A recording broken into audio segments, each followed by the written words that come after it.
I'm going to read to you from Exodus chapter 20, verses 8 to 10.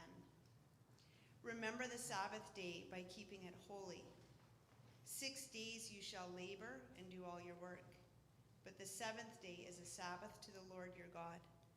On it you shall not do any work, neither you, nor your son or daughter, nor your manservant or your maidservant, nor your animals, nor the alien within your gates. For in 6 days the Lord made the heavens and the earth, the sea and all that is in them, and he rested on the seventh day. Therefore the Lord blessed the Sabbath day and made it holy.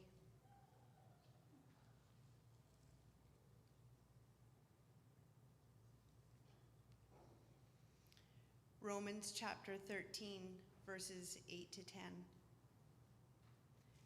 Let no debt remain outstanding, except the continuing debt to love one another. For he who loves his fellow man has fulfilled the law. The commandments: do not commit adultery, do not murder, do not steal, do not covet, and whatever other commandments there may be, are summed up in this one rule: love your neighbor as yourself. Love does no harm to its neighbor. Therefore, love is the fulfillment of the law. This is the word of the Lord.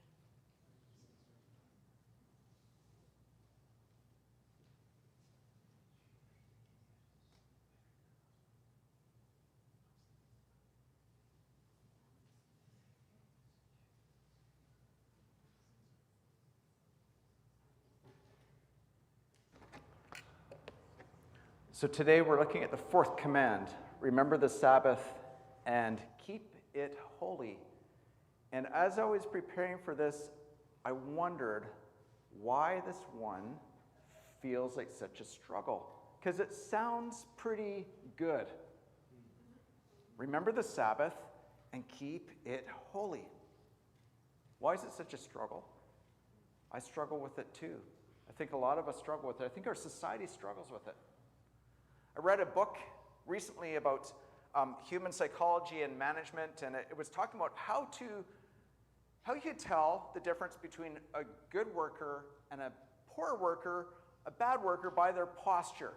And I'll tell you how it went. This is what a good worker looks like, how they walk.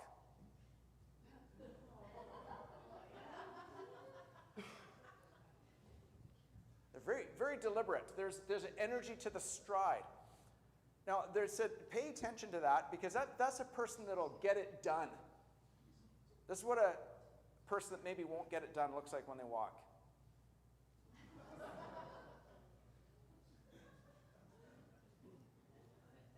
And it's just like, maybe that person won't work as hard as the first person, because you can tell by posture.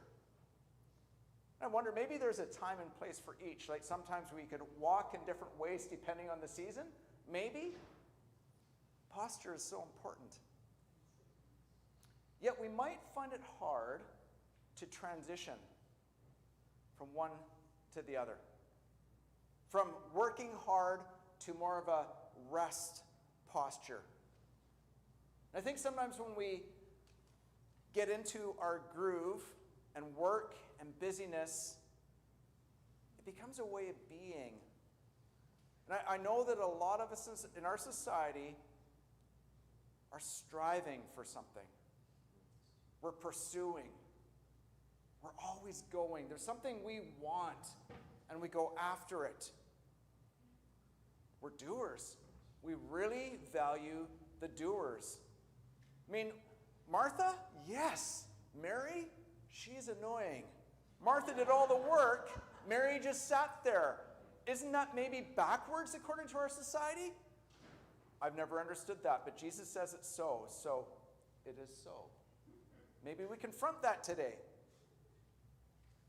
I think most of us feel more like Marthas and don't want to hire Marys because they walk like this. They don't get it done. And I think we are in this society and we have a way of being where we worry about accomplishing And even when we're not accomplishing, we feel that we have to pose and have a posture of accomplishment. And I think today, Sabbath calls that into question. Always this striving and never this resting. It calls it deeply into question. Our verse today, remember the Sabbath day and keep it holy and stop working on the seventh day. Rest. Rest.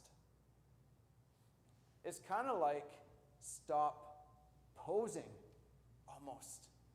We get into this way of posing that we're important, that things depend on us. And the difficult thing about this is it kind of says, I've got news for you. The fate of the world doesn't depend on you. And some of us find that to be a really surprising word. The fate of the world does not depend on you. At least for one day a week. Do you have the 6? Maybe. The Sabbath exposes us and much of what we do as posing.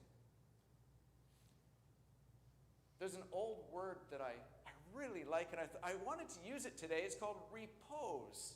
We don't use it much anymore, right? It's this idea of rest. I'm going to repose. I'm going to have some tea. I'm going to go repose. It's quite nice. We don't use repose too much, and I hope I use that correctly. Repose, to rest. Yet also to repose. To accept a new posture, a new way of being when we're used to posing in a certain way. I think it's fascinating what it calls us to. You know, the Sabbath command is interesting because in the center of the 10 Commandments are 2 positive commandments. Keep the Sabbath and honor your parents. Those 2 are the positive commandments in the 10 Commandments. I mean, they're all positive in a sense. You get what I'm saying? Okay, don't get me wrong. I'm not saying they're negative. I'm saying most of them are shall nots, and these are shalls. Honor, keep, rest. What's with that? You know, the Sabbath day was a day of joy, is a day of joy, and honor the parents was there to say we value harmony among the generations, sandwiched in between all of these other commands. There's this logical placement there. And the Sabbath command is the longest command of the 10 Commandments. Get the most words to it. And clearly this means that there's something special, something important about keeping the Sabbath holy. I'm also aware that the Sabbath, if you Google Sabbath, you will get lots of responses with varied views about what to do on the Sabbath and what the Sabbath means. It is one of the most talked about and debated things. There's lots of books about the Sabbath. They'll tell you different things, they'll tell you the same things. Sabbath is a day to repose. You know, in the Old Testament, there was this idea that the Sabbath was a perpetual command to be honored through all times.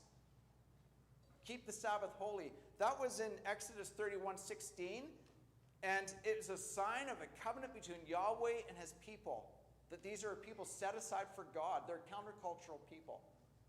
Different. Holy. And they keep the Sabbath.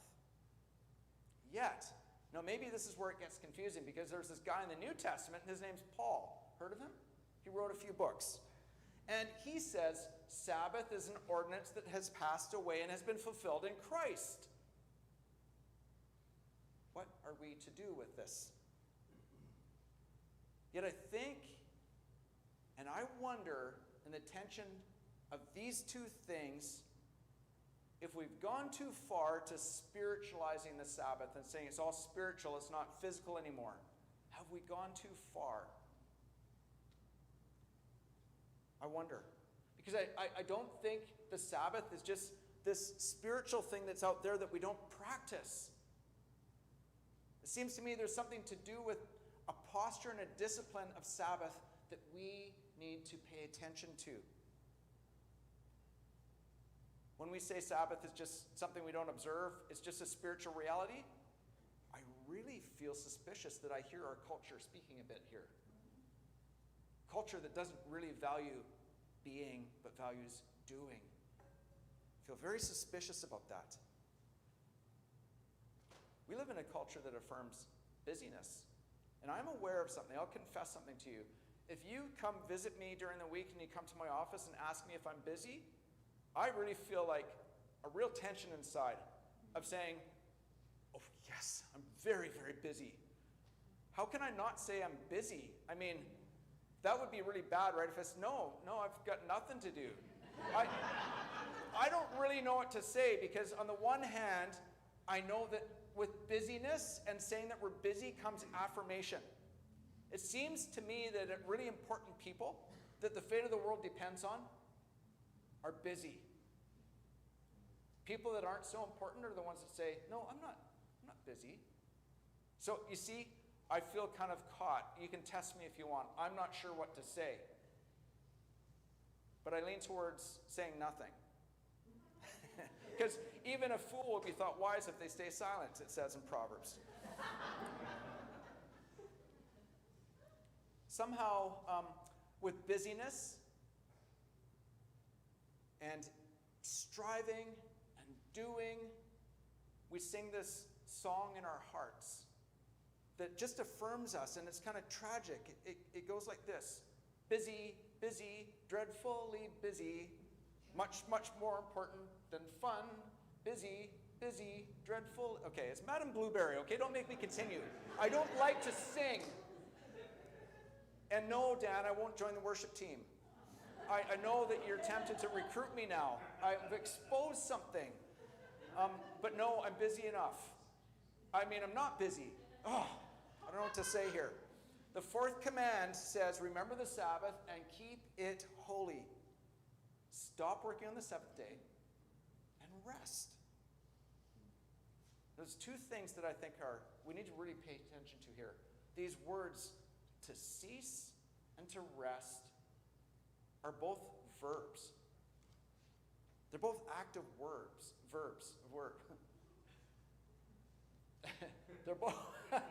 They're both active words, not verbs.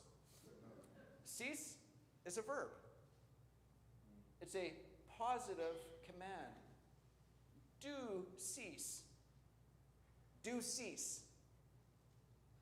Ceasing is a letting go of things that push us down, that overburden us, that bury us, that take our energy away, that suck our joy, that make us tired. This is verse 8. Remember the Sabbath and keep it holy. The word Sabbath is Shabbat, and it literally means ceasing, to stop. Do cease. Do cease. Cease trying to get ahead. Cease being productive. Cease being the one in which the whole world depends on. Cease being the superhero.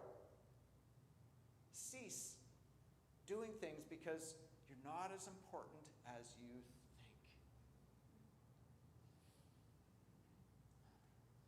Stop. Cease. Just one day a week. Cease. Stop the posing. Stop the striving. Stop the working. Sabbath is a break from the posing and the striving. Do cease. Rest. Rest is also a verb, which doesn't sound right, does it? Rest is a verb. Do rest. It's an active thing. Verse 11 says, for in 6 days the Lord made the heavens, the earth, the sea, and everything in them. But on the seventh day, he rested. It's not the first time we've heard this, right? This idea of God resting, it's one of the first things we encounter in Scripture in Genesis 22:2. By the seventh day, God had finished the work he'd been doing, so on the seventh day, he rested from all his work. So there's some important things to notice here. God in his omnipotence and all his power, I don't think had calluses on his hands and was feeling sleepy. I don't think it was an issue of him being tired and burnt out.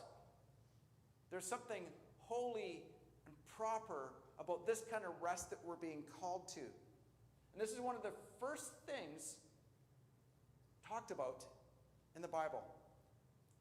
One of the first things God gave us after the 6-day order of creation. Rest.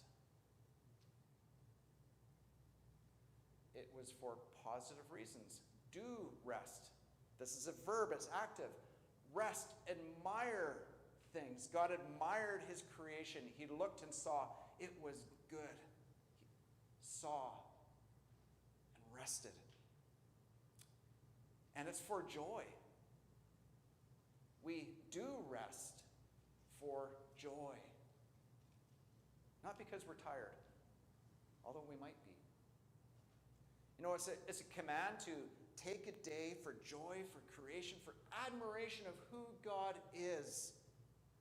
To fill yourself with the things of God, with love, with hope, with faith.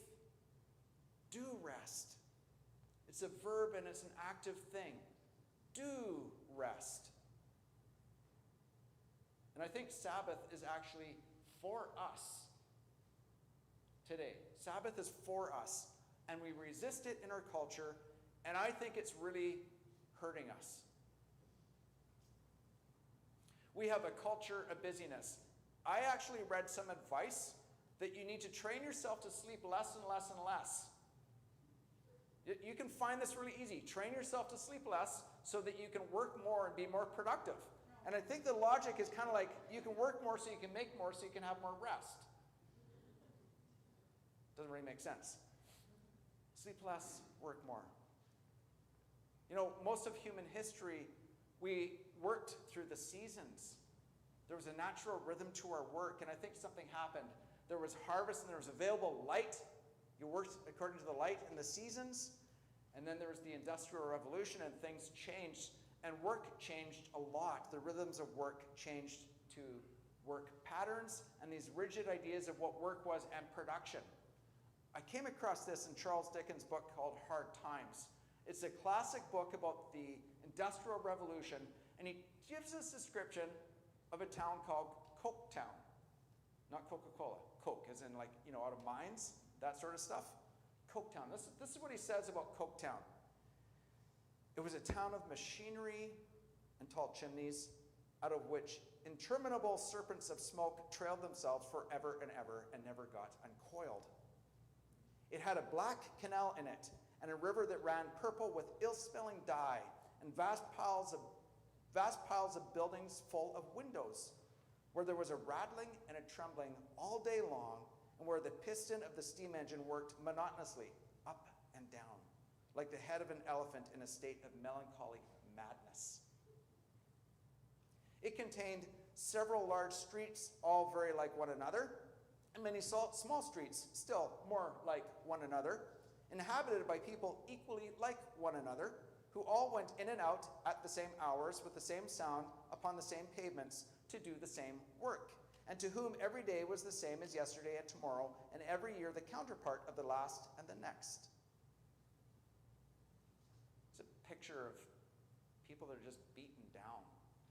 It is that posture of just, I'm just got nothing. It actually sounds like Mordor. If you know where Mordor is, right? Okay. Don't go there. These factories had fixed hours, changed the rhythms of life, from work combined with leisure to just work and leisure as separate things. Really changed how we think. And the results were that people were treated like machines, mechanized things for production. And today, we also have this constant connectivity. with no boundaries. We can be contacted almost any time we want. And if you want to raise some eyebrows, tell people you don't have a cell phone. I don't have a cell phone. Okay, it's not the truth. I just wanted to see your eyebrows go up. Constant connectivity is intruding on our rest. And I think we have been deeply influenced by this in our culture. We want it all. We want everything. We have fear of missing out. We want it all for our kids. Our kids have to be busy because we're busy. We don't want them to lose any opportunities. We need more. We get more, we need more. We need more and more stuff. So we work harder and we cut our margins. And I think we are just tired. Just beaten down like those workers in the factory. And I think we've bought into this myth of busyness, so we marginalize the fourth commandment. The Sabbath commandment is countercultural. It speaks against this. Do cease. Do rest. We need to repose. So I think Sabbath calls us to repose, to stop and look and see and hear. See God, see others. And to hear the word, it doesn't depend all on you, which may be good news for you or may be bad news. It may be welcome or break an illusion. I don't know. Romans 13, 8-10 says, loving our neighbor fulfills all of the commands. And we know that this is shorthand also for love God and love others, the great Shema that Jesus called the greatest commandment. It's shorthand. It's implied. Loving God and loving others fulfills all the commands. Love God. Take some time to do that. Slow down and recognize that you are a creature and He is the creator. That's what Sabbath does. Love God and let go. Let go of the illusion that you have control. Love God and grow deeper in relationship with Him. And love others. Make room for others in your life. This is a Sabbath commandment. We don't have time for Christian community because we're going to the factory all the time. Stop. Do stop. Do cease. And do rest. See people. Listen to them. Hear them. Walk with them. Be with them. Leave your phone at home. And if you can't do that, put it in your pocket. If you can't do that, turn it upside down. I don't know how much further I can go. Sabbath actually defies a lot of things. Sabbath is about the other also because it's countercultural, and then it gives space for economic reform. I know that sounds like a big thing, but in a world where the poor have to work 7 days a week for nothing, Sabbath is a way of defying what the Scripture calls mammon, the continual pursuit of more and more wealth. Sabbath defies that. It's countercultural. Sabbath also invites us into, with this command, I believe, a healthy love of self. It implies that something needs to change inside us so that we love God and love others, and loving God and loving others changes us as well. There's this relationship between those things. It calls us to a new posture in our hearts. I had this quote written down, and I don't know where it came from. So if it's you that wrote this, I'm sorry. Come tell me after. But this is the quote. Sabbath pauses life's noise. It's the silence that tunes our ears to Yahweh's word.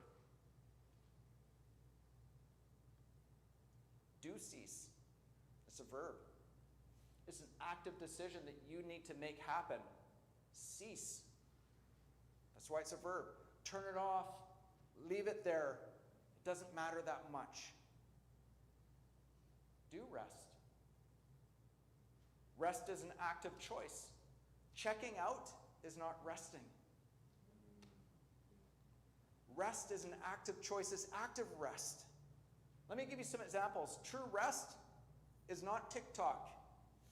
I see all the gray hairs in here. I know you're on TikTok all the time. I know you are.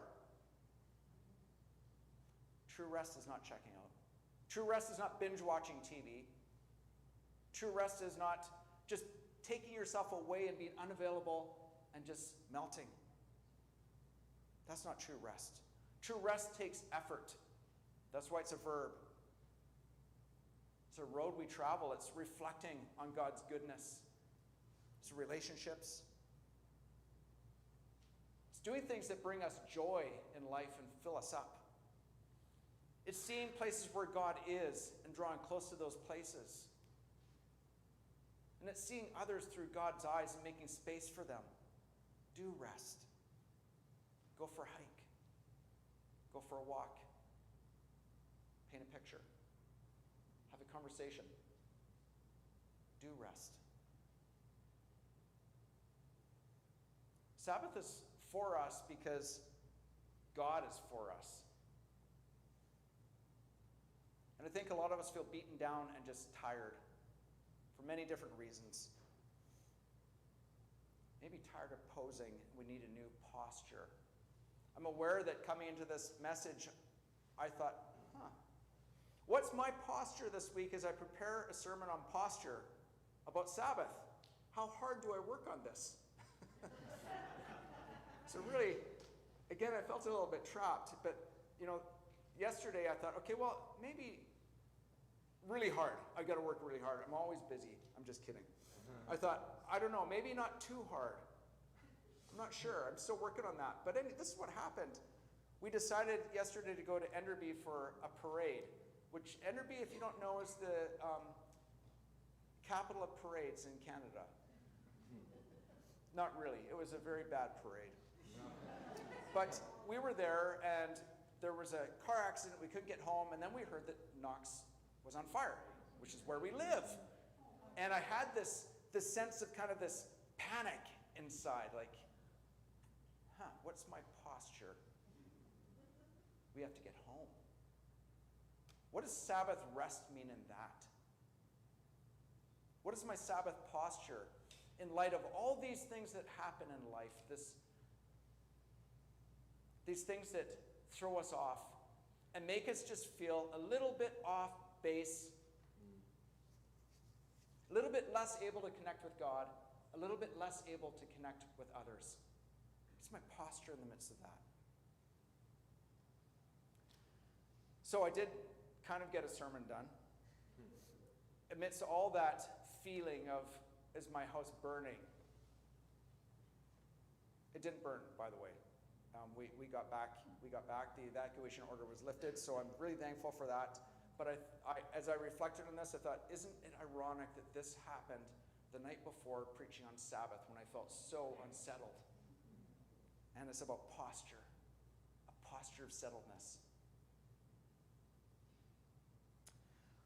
I think the posture looks something like this on Sabbath. Do cease, do rest. It's something like this. It's hands out, receiving with an open, soft heart. I think that's the posture of Sabbath. And I think we're invited to do that one day a week. Do cease. One day a week. Do rest. Can we do it? We're invited, and it is good. Let's leave the factory.